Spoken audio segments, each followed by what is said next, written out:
Hello, it's Pastor Mike here, and I'm here with some Tuesday Truth as we are on the journey to the cross.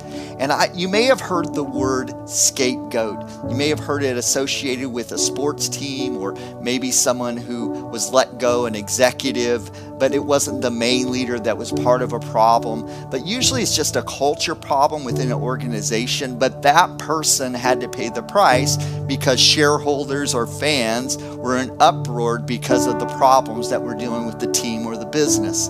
And so that person in our culture would be referred to a scapegoat.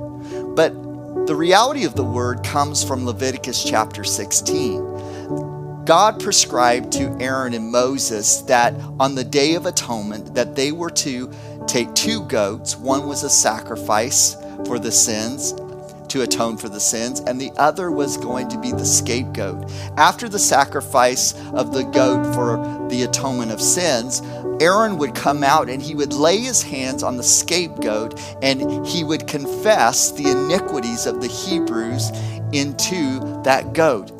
Now, many of the Jewish scholars and the writings say that there was a red scarlet ribbon that was tied to the horn of the goat, representing the sins of Israel.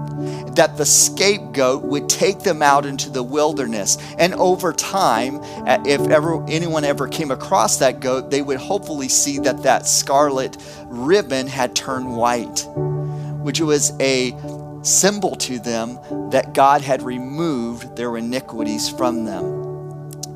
So we see in Matthew chapter 27, Jesus standing before the governor of Jerusalem, Pilate. And he is standing as an innocent man, but he's being accused of trying to assert his authority over Rome and trying to lead people into rebellion. And so Pilate asked him, "Are you the king of the Jews?" And Jesus says, "You say I am." And he says, "Don't you see what they're doing to you?" He's trying to get Jesus to confess something so that he can give him a punishment that is much easier. But then in the moment, he comes up with an idea. He says, on the festival, I get to release a prisoner. And so he put Jesus up against Barabbas. And Barabbas was a known felon, criminal, maybe even you could call him a terrorist. And that man came out, they brought him before, and Pilate stands and he says, "Who do you want me to release?" And the Jewish leaders begin to incite the crowd to yell, "Barabbas, Barabbas, give us Barabbas, set him free."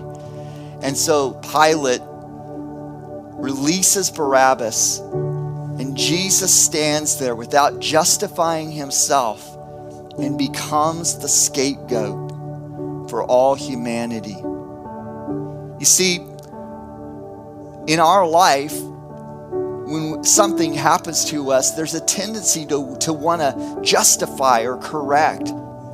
But Jesus made a way on the journey to the cross to become the scapegoat, that our iniquities could be passed on to him and that they could be dealt with once and for all.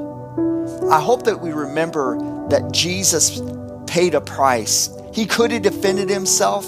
He was perfectly innocent and had done nothing wrong. He was the spotless lamb. But he stood there and he took it as they cried, "Crucify him, crucify him." And they led him away.